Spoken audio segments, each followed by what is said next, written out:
What got me involved in this whole area of trust was my own experience as an entrepreneur, as a practitioner. I'll never forget when I first became the CEO of Covey Leadership Center many years ago, and we had these two suppliers, and one that we trusted, one we didn't. And the one we trusted, everything came in fast, low cost and the like. The one we didn't trust, we had to take all these steps to compensate for it. We had to put in place redundant systems and processes, took longer, cost more. So I asked my team, why are we working with both of these?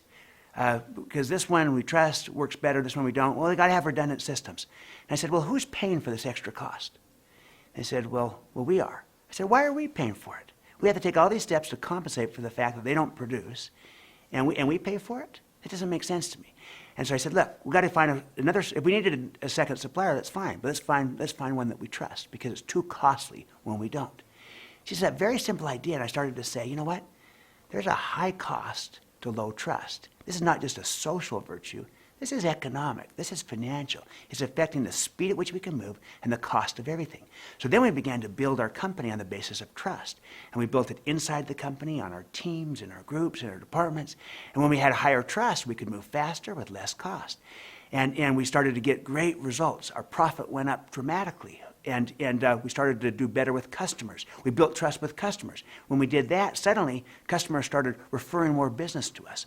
When we got referral business, that was the speed of trust in action too, because we'd get the new prospect to become a customer faster. Why? Because there was a transference of trust. And suddenly I saw trust everywhere. I put on what I call the trust glasses, where I could see it everywhere, in relationships, on teams and organizations, between partners, with customers, and how there was a great dividend, I call it, to high trust. You move faster, lower cost, whereas low trust was a tax, takes you longer, costs you more. And once I saw it, I could see it everywhere. And I became excited about it, and I said, look, trust is financial, not just social. There's a business case for trust, and that story hasn't been told.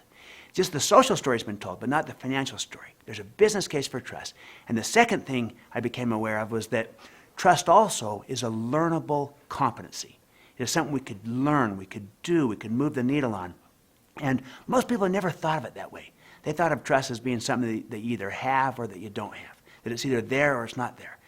And I argue, no, that's your starting point. Yeah, there's a level of trust you start with.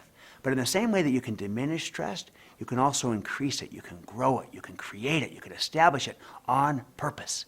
You can grow trust deliberately. And those two ideas, that there's a business case for trust and trust is a learnable competency, something you can move the needle on, is the basis for why I got involved in trust.